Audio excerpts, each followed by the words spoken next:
Hi, and welcome to A Couple of Average Joe show. I am Mike. I am Joe. And this is Compelled. So we're going to be talking about Epstein again. He's a juicy subject, isn't he? Yes, he is. So apparently Epstein and Donald Trump had a falling out. Oh, what happened? I don't know. Let me just read this and see if you can decipher the bullshit. Since Jeffrey Epstein was arrested at a New Jersey airport and charged with sex trafficking, dozens of rich and powerful people long associated with the guy have gone to great lengths to distance themselves from him. Duh. One such individual is President Donald Trump, who told reporters last month that he had a falling out with the sexual predator. Now, this is Vanity Fair writing this article, by the way. Mm-hmm. It's two-faced at best, poor reporting at the worst. A decade prior. So one such individual is President Trump. A decade prior had a falling out. So instead of giving us dates, they're just leaving it up there. Well, a decade prior this article was released in 2019. So in 2009, Epstein and Trump were still friends. Trump Organization lawyer Alan Garten also attempted to downplay the connection, telling Fox News in 2016 that the then candidate had no relationship with Epstein, that they were not friends, and that they did not socialize together. Well, of course, that's true at that point in time. Yeah. Video footage, investigative reporting, and contemporaneous quotes from Donald Trump himself prove that's not the case at all. It actually is the case, because they had a falling out 10 years prior. Yeah. So when Alan Garten, and you're putting in quotes, had, quote, no relationship, quote, they were not friends, and, quote, they did not socialize together. When he says that, if you're going to take it out of context, put in the entire context, which is at the time. They were friends prior to this. They had a falling out over a real estate deal. In 2002, the real estate developer told New York, "I've known Jeff for 15 years. Terrific guy. He's a lot of fun to be with. It's even said that he likes beautiful women as much as I do, and many of them on the younger side." Per the New York Times in 1992, Trump directed Florida businessman George Aurani, I guess I'm just going to say Aurani, to organize a calendar girl competition at Mar-a-Lago. And after 28 female contestants were procured, it was revealed that the other guests were just Trump and Epstein. Those are in quotes. Video footage from that same year shows the two men partying together at the Palm Beach Resort with cheerleaders. Well, what Palm Beach Resort? Mar-a-Lago, I guess. For the Buffalo Bills and Miami Dolphins, laughing, chatting, and in the case of Trump, pawing at women. So, nobody else there was pawing at women. It's just Trump. See, this is the double standard. Like, if Obama were there, they wouldn't have, and he was pawing at them, they would have never have said he was pawing at the women. Yeah, they might have even had the article.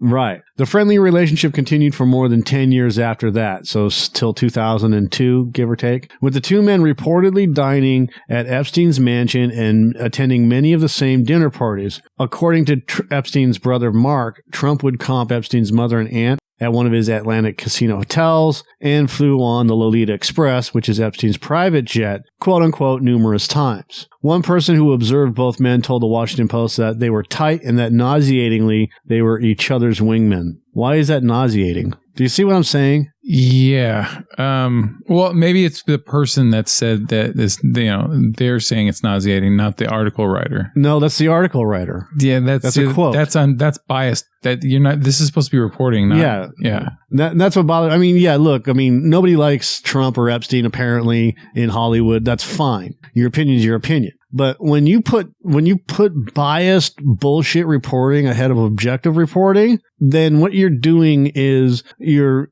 automatically swaying the audience into believing your point of view. Yeah.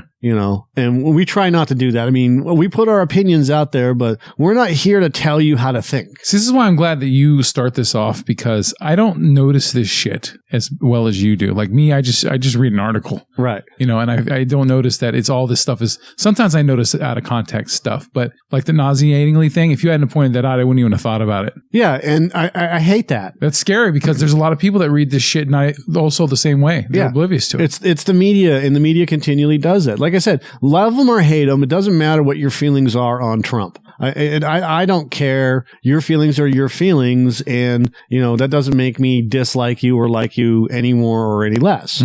But when you take this stuff for gospel, and the media is telling you this, and we got to trust the media, No. Now we have to be completely aware of how they're trying to influence us in terms of their thinking and trying to sheep us. Ultimately, Epstein and Trump had a falling out. According to a report from the Post, it didn't have anything to do with Epstein's disturbing behavior, but naturally a real estate deal. And that's where it ends. And then there's an addendum to this. It says, in November 2004, Trump, who was starring in NBC's The Apprentice at the time, declared himself intent on winning the finest piece of land in Florida and probably the U.S., in a state that had been seized as part of the bankruptcy of nursing home magnate Abe Gozman. Epstein was also enraptured by the property which Gozman had purchased in 1988, the Ohio-based retail executive who was a friend and patron of Epstein. Well, it was from Leslie Wexner, the Ohio-based retail executive who was a friend and patron of Epstein. I wonder if this same article writer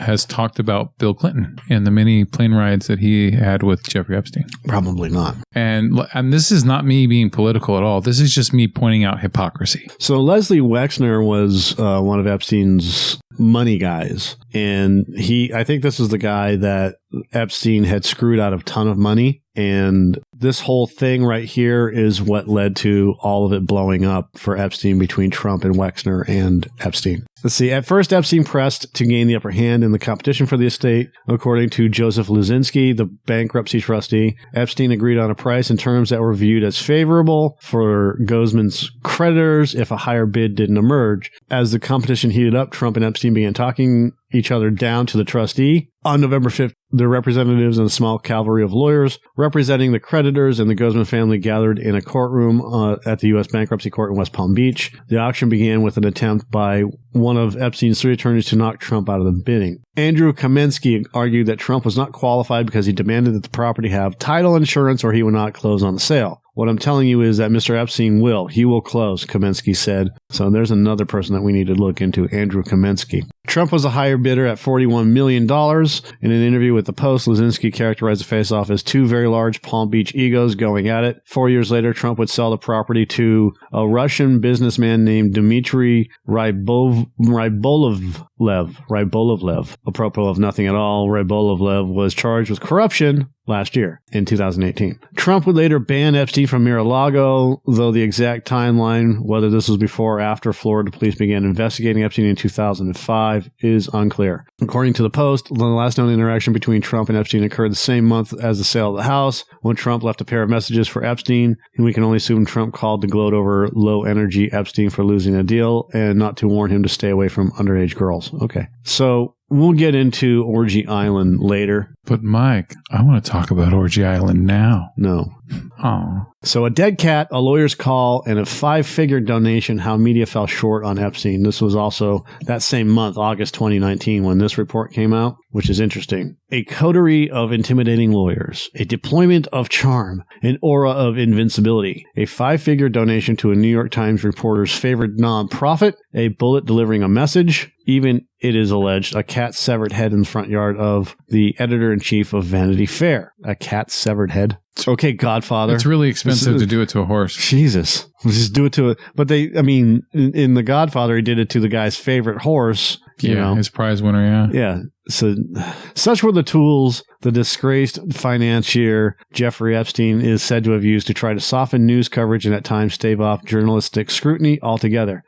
Before his death, Epstein owned the largest townhouse in Manhattan, little more than a mile from many of the nation's leading news organizations. He counted a former and future president among his friends. He partied with royalty and supermodels. He was said to advise billionaires. Epstein didn't kill himself in federal prison as he faced criminal charges alleging sex trafficking of underage girls. And yet, with few notable exceptions, the national media infrequently covered Epstein's behavior and rarely looked at the associates who helped him evade accountability for his actions. At least not until Miami Herald's Julie K. Brown's investigative series late last year. I want to get into that later. We count on the press to uncover problems, not merely to report on when problems have been prosecuted and when people have been indicted, but to uncover problems before they reach that stage, said David Boies, an attorney for Epstein's accusers. And here you had a terrible problem, a horrific series of abuses. Boies' firm helped file lawsuits in 2015 and 2017 for clients alleging that Epstein and his associates sexually trafficked underage girls at his various homes. The suits were publicly available, but received little attention in the press. Really? Little attention in the press. Okay. For the past year and a half, that's all anyone's been talking about. We spread them out in 2 public complaints. We'll go to the media to try to explain what was going on. Boys tells NPR, with the exception really of the Miami Herald and the Daily Beast, prior to the arrest of Epstein, there was almost no substantive coverage. In some cases, Epstein successfully scared off the accusers and struck confidential settlements with others, making it hard for reporters to get them to recount their experiences on the record. Journalists who have tracked the story say attitudes in society at large and newsrooms themselves shifted with the Me Too movement that burst forth in the fall of 2017 and has turned into an ugly fucking monster that it shouldn't have become. Yeah, it's just a witch hunt foundation now. Yeah, well, Me Too witch hunt. Some of these cases involve prominent actresses who commanded resources and media, whatever. Some critics of the press's performance say ruefully that there may have been a class element at play. As described in court documents, Epstein and his associates recruited young women from working class backgrounds and disrupted families. We need to look at ourselves too, Brown tells NPR. We need to understand why this wasn't scrutinized in this way before. Well, because nobody knew what was going on, really, until someone said something. Yeah. And then nobody believed that person back in 2000 and whatever, 2 or 2006 or whenever it started coming out.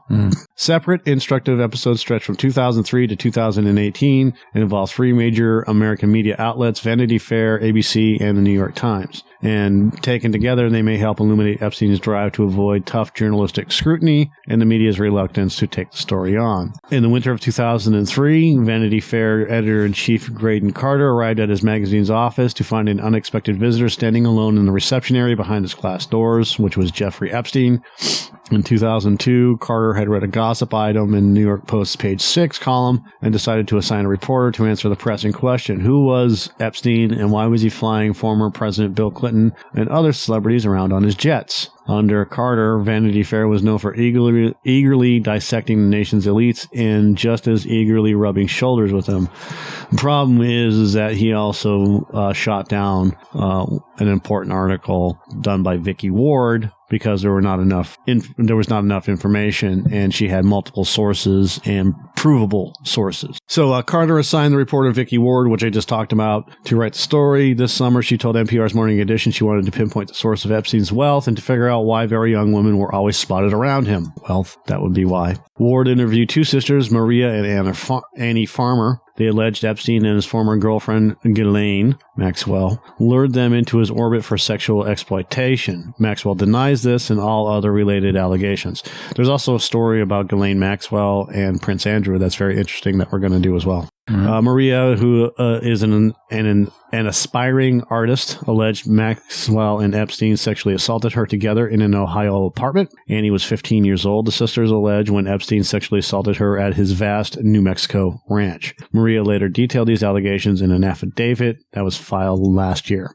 And so that morning when Epstein had materialized at the magazine's office, he was there to press Carter not to devote any attention to Epstein's apparent interest in young women. He was torturing Graydon, said John Connolly, then a Vanity Fair contributing editor who reported on crime and scandal. Epstein beseeched Carter and berated him that morning, and subsequently in a flood of phone calls, Epstein denied to Carter any misconduct and wanted him to steer away from the subject. In 2003, Vanity Fair did publish Ward's piece called The Talented Mr. Epstein. It took a tough look at Epstein's lavish lifestyle and questioned the origins of his fortune, and did not report the farmer's accusations of abuse. In a statement, Carter says Vanity Fair takes its legal obligations seriously, especially when the subject is a private person rigorously protected under libel laws. Tough word. For me, yes, right now. Carter previously told The Hollywood Reporter that Ward did not have 3 sources on the record, which he said he considered necessary for the story. This week, Carter amended that he says Ward did not have 3 sources that met the magazine's legal threshold.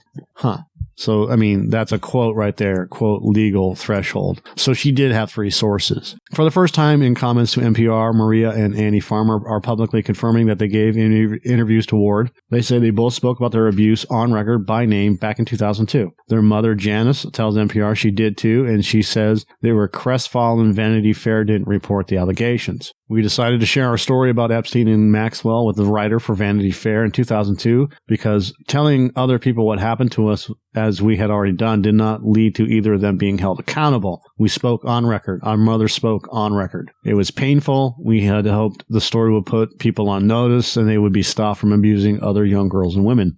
When that didn't happen, in the end, the story that ran erased our voices. Boyes, a lawyer for the Farmer sisters, says the omission made it more difficult to get victims and witnesses to speak out. It helped create the impression among many of the victims that the media was under Epstein's control, that Epstein had all this power. Soon after publication, Connolly says Carter called to share an ominous development, a bullet placed right outside his front door at his Manhattan home. And that wasn't a coincidence. Even in the absence of any evidence Epstein was involved, Connolly says both Carter and he considered the bullet a clear warning from Epstein. Another former colleague who spoke on condition of anonymity recalls receiving an anguished call from Carter linking the bullet to Epstein. NPR asked Carter repeatedly over the course of a week for his recollections of the bullet incident, along with other elements presented here. After the story was broadcast and posted, his spokeswoman wrote to say Carter recalled the bullet appearing in 2004, not 2003. Why do you have a fucking spokeswoman when you could say it yourself?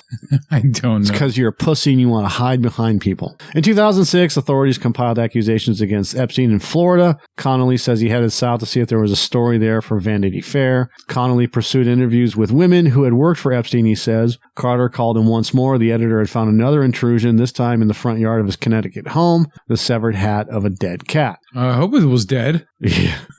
The severed hat of a zombie cat. It was done to intimidate, no question about it. Others who worked for Vanity Fair at the time said the cat's head was talk of the office. Connolly says to NPR he voluntarily decided to stop pursuing the subject for the magazine. He later wrote a nonfiction book about Epstein with best-selling crime novelist James Patterson. In statements to NPR, Carter says the magazine never held back on reporting on Epstein because of any threat.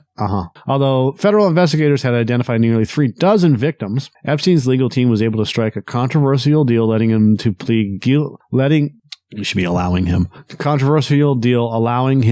guilty to reduce state charges of soliciting prostitution from a teenager. That was the Alex Acosta thing, and Alex Acosta is now big high up guy in the government. After release, Epstein was accepted back into society by many leading social figures. He donated generous amounts to top scientists and scholars at Harvard and MIT and became a philanthropist for leading institutions of art and music in Orgy Island.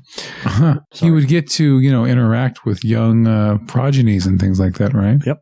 Well, Harvard and MIT, I don't know, but it's possible. In 2010, a group of media heavyweights joined a dinner in honor of Britain's Prince Andrew. It was arranged by a Hollywood publicist and hosted by Epstein at his Manhattan townhouse. I wonder who the Hollywood publicist was. Think about it. Like, what if maybe he did this? I don't know, but what if he got in with those colleges so that he could what if I had started this prep school for your schools and I have younger kids go to these schools beforehand? He's not into that. That's not what he does. Not a groomer at all. No, that has nothing to do with it. He's not going to build a fucking school. That's ridiculous. Well, he didn't have to build it himself. He could just help fund it. Even if he's associated with that would put him on the fucking map.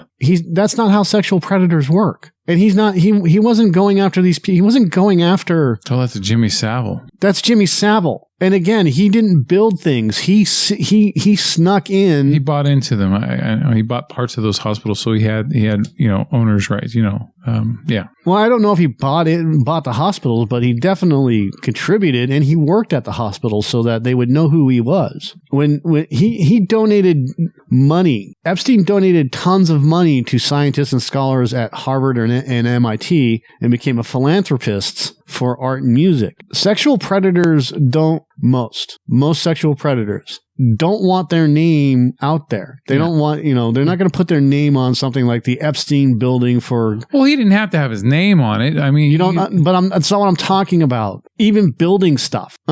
No paper trail. Because he's noted, he's putting his name out there by donating a shitload of money to them. But he can give them cash. But donating money to wherever is just donating money to make him look better. He has other people doing other things to find the girls. That's what they do. They lure you in with promises and this and that, and they go after poor and easily manipulated people that have been fucked over by the system consistently and promise them whatever, just paltry, but they promise them things that they know that they can't afford. Yeah. Oh, you need fucking insurance? Come work for me. You need this, you need that? Come work for me. Well, and you get a stipend and this and that. Yeah. Well, what do I have to do? Suck my dick? But they don't do that right away. They slow, they groom them like what you said. Yeah. Because it seemed like everything that he did, philanthropically, everything that he's done, I'm always going to say, well, what's the ulterior motive, right? What is the reasoning behind him doing it? I'm always going to think it's going to be Orgy Island related. That's exactly how you should think about it. Yeah. And that's the good way to think about it, because he's using his money and influence on people that he can use in case of, well, with the exception of scientists and yada, yada, yada. Yeah. But even then, in entertainment, in politics, and this and that, well, we know about Jeffrey Epstein, but he was such a nice guy. Yeah. And he could have never done that because he gave to charities and this and that. Yeah. He doesn't fit the profile. Yes, he does. Yeah. I want to know who the Hollywood publicist that arranged the heavyweight dinner with Britain's Prince Andrews. Attendees include George Stephanopoulos and CBS anchors Katie Couric and Charlie Rose. But Charlie Rose, again, they throw those names out there to try to associate with them. But this is a Hollywood thing, so they're going to try to get as many well-known personalities. Yeah, because George Stephanopoulos is now an ABC anchor, and there's a CBS anchor, and then you have Charlie Rose, who obviously he did his thing with PBS and that sort of thing. Ward posted an essay about Epstein in a circle. In the 2011 essay, she referred glancingly to Epstein's sexual peccadillos. Okay. And Ward wrote about Maxwell in glowing terms as always the most interesting, the most vivacious, the most unusual person in any room. I spent hours talking to her about the third world at a bar until 2 a.m. She is as passionate as she is knowledgeable. She is curious. Ward concluded, in this city, money makes up for all sorts of blemishes. See? Yep. In 2014, a Society photographer captured a snap of Maxwell as a guest at a black tie party held after the Academy Awards. The party was sponsored by Vanity Fair, and it was hosted by Graydon Carter. In recent months, a photograph of Virginia Roberts Giuffre has ricocheted around the world. It shows a young woman with a broad smile, and Prince Andrew's hand rests on her hip next to her exposed midriff. See, this is the shit that I'm talking about. Who cares? Her exposed midriff. She's wearing a half shirt. Yeah. And the prince is smiling too. Giuffre is about 17. Aren't you supposed to smile for a picture? I would think so. This isn't the 1800s. Yeah. Giuffre is about 17 in the photograph, taken in 2001 at Maxwell's London home. Other pictures of Giuffre published by tabloids are from a party for the supermodel Naomi Campbell. For the supermodel Naomi Campbell? Shouldn't it be for supermodel Naomi Campbell? Epstein and Maxwell stand just a few feet from Giuffre in pictures that night. Giuffre, it should be Roberts really, had become part of Epstein's household. Her presence at Campbell's party, Giuffre later testified, was part of a 6-week trip Epstein took her on throughout Europe and the Mediterranean. After a later party she attended for Campbell, she said Epstein told her to have sex with a businessman, and she said she performed a sexual act on him. Epstein later procured her for sex with other associates as well, Prince Andrew among them, a charge he and Buckingham Palace sharply rejected. Well, of course. Maxwell had come across Giuffre while the younger woman worked at Trump's Mar-a-Lago. Interesting. According to allegations in court documents, Giuffre was a locker room attendant there. Maxwell spied her reading a book about anatomy and massage therapy as she happened by. In 2009, Giuffre sued Epstein and accused Maxwell of recruiting her to a life of being sexually trafficked while she was a minor, and it allegedly took her years to escape. 2015, the ABC News team of Amy Robach and Jim Hill secured an interview with Giuffre. In a sequence of events confirmed by the network, producers paid for Giuffre and her family to fly from Colorado to New York City and put them up at the Ritz-Carlton. Robach and her news crew interviewed Giuffre on tape for more than an hour about Epstein and his entourage. At the time, in 2015, Epstein was walking around a free man, comparing his criminal behavior to stealing a bagel. Damn, they really wanted info from those people to put them up in the Ritz-Carlton. Yeah. They weren't going to get shit if they put them at the Motel 6. No doubt. The Fremont Inn. I really wanted a spotlight shown on him and the others who acted with him and enabled his violent, shameless conduct against young women and girls. I viewed the ABC interview as a potential game changer. Appearing on ABC with its wide viewership would have been the first time for me to speak out against the government for basically looking the other way and to describe the anger and betrayal victims felt. The story never aired, and Jeffrey said she was never directly told why. ABC would not detail its editorial choices, although we have gone over that. One ABC News staffer with knowledge of events says the network received a call from Epstein's lawyer, Alan Dershowitz, and Jeffrey and her lawyers placed great significance on that call. Dershowitz has been part of the powerhouse legal team that earlier kept Epstein from facing serious federal charges in Florida, which also included former Whitewater independent counsel Kenneth Starr and renowned Miami defense attorney Roy Black. Dershowitz tells NPR he intervened after learning ABC was on the brink of broadcasting its interview. He says he believes he spoke with two producers and a lawyer within the same 24-hour period. I did not want to see Jeffrey's credibility enhanced by ABC. In December of 2014, court filing in another accuser's lawsuit, Jeffrey had alleged Dershowitz was among the prominent men Epstein had instructed her to have sex with when she was a teenager, which I don't doubt. In 2015, Dershowitz had rejected her account out of hand in his own court filings. The natures of his denials were such that Jeffrey sued Dershowitz for defamation, and we're still waiting on that one. Dershowitz has asked the court to dismiss the lawsuit, which it hasn't. By September 2015, ABC soon had another possible news hook. Jeffrey filed a defamation lawsuit against Maxwell, in which she alleged specifies just how in her account she was recruited and abused by Epstein and Maxwell. Boyce, who represents Jeffrey, told the Miami Herald that the case was settled in 2017. That's all part of all the stuff we've already talked about. Ooh, look at this. ABC episodically covered the various lawsuits, yet it did not broadcast the interview. I found Jeffrey to be very truthful and credible, said the Herald's Brown, who interviewed her several years later for the paper's coverage. There were other things on the record that support her story, so I didn't have any qualms about that. Brown said a fear of being sued was a constant for reporters on the Epstein story. The network says its decision not to broadcast the interview 4 years ago reflected proper journalistic care. At the time... More like they were afraid of a billionaire. At the time, not all of our reporting met our standards to air, but we never stopped investigating the story. I've already talked about this one. Over the past year, we have put a whole team on this investigation, which will air in the coming months, and yet still has to come up. Yeah. The Me Too movement has affected journalistic practices in handling such circumstances. In October 2017, Diane Sawyer interviewed actor Ashley Judd about her accusations against Harvey Weinstein. At the time, Judge had not filed a lawsuit against Weinstein, and he did not yet face criminal charges. Yet, ABC viewers heard Judd's accusations in full. Jeffrey lives in Australia with her husband and children. I was defeated once again by the very people I spoke out against, and once again my voice was silenced. I could not believe that a formidable network like ABC had backed down and given in. But again, going right back to the Ashley Judd thing versus Harvey Weinstein, they'll post that, allegations and all, whether they're true or not, that doesn't matter. You could say the most outrageous shit from one celebrity to another, and they'll take that celebrity, at lip service, at word. But this person who has filed lawsuit after lawsuit after lawsuit, has all these pictures, has all this information, she's not credible. Yeah. At all. That's a weird double standard. How about this one? Last August, reporters at the New York Times and other publications received word Tesla founder Elon Musk was relying on Epstein to advise him on who to consider hiring as board chair or chief executive.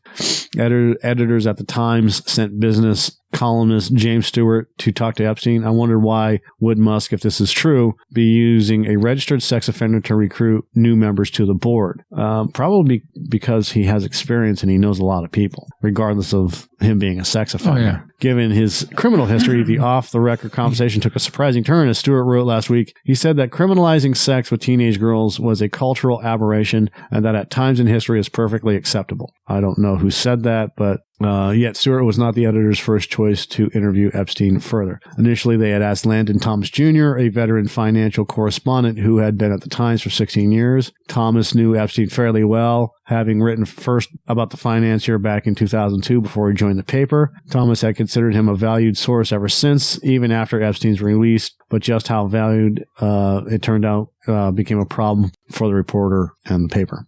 The account is based on interviews with 5 current and former New York Times staff members with knowledge of the episode. They spoke on condition they not be directly named. While the Times confirmed the contours of the incident, it declined to authorize its journalists to comment. Thomas also declined to comment for the story. But Thomas flagged a problem.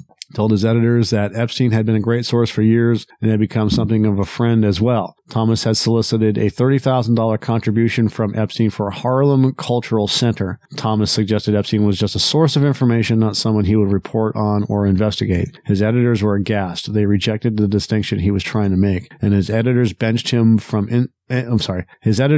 instantly from any professional contact with Epstein. Soliciting a donation to a personal charity is a clear violation of the policy that governs Times journalist relationships with their sources. As soon as editors became aware of it, they took action. NPR found tax records that reflect, I don't even know what this has to do with anything, a donation of $30,000 to a Montessori preschool called O'Gorman Garden in Harlem from a foundation based in the U.S. Virgin Islands that had been previously controlled by Epstein. Colleagues pulled up his clippings. Thomas had not written frequently about Epstein, but several times staffers say they were appalled by a piece they found. For a 2008 profile, Thomas had traveled to Epstein's private isle in the U.S. Virgin Islands. The piece ran just before Epstein submitted to authorities in Florida for incarceration. It included this lyrical passage. As his legal troubles deepened, Mr. Epstein gazed at the azure sea and the lush hills of St. Thomas in the distance, poked at a lunch of crab and rare steak prepared by his personal chef, and tried to explain how his life had taken such a turn. He likened himself to Gulliver shipwrecked among the diminutive denizens of Lilliput.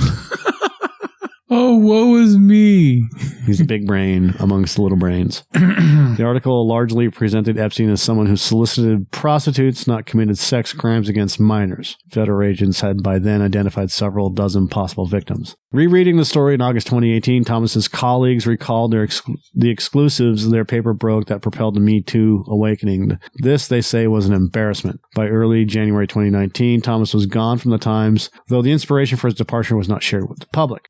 Last weekend, the paper reported on a public apology by one of its corporate directors, Joichi Ito, who had landed millions of dollars from Epstein for the institute he leads, the MIT Media Lab. In a tweet, the paper's media editor, Jim Windolf, said that Ito had sought funds from Epstein a few years after Epstein got out of Palm Beach County Jail. I don't really know what that has to do with anything other than that took a weird turn. Yeah, I mean, didn't it start off with a severed cat's head? Yeah, severed cat's head, and then they went to soliciting millions of dollars for the MIT Media Lab. Anyways, there's a bunch more about the Epstein story that's going on, and we're going to try and get like at least one story a week. Yeah. Try. I can't promise anything, but this is all really, really interesting. I want to find more information about the whole Epstein-Trump thing, but let's face it, look, it's not that hard to find Epstein-Trump stuff. Epstein was involved in lots and lots of money with people in New York. Yeah. Anybody in New York that had a lot of money, Epstein had to reach or touch. It's just like all the people that have distanced themselves from Donald Trump once he became president. All those people partied with him all the time. Yeah. So everybody that had all these people with money, they all have shaken hands and had a couple cognacs behind the scenes. Does that mean that everyone that's went to a party that Epstein was at or Trump was at is a rapist? No. But it does make them suspect. No, it doesn't. A little bit. Not even.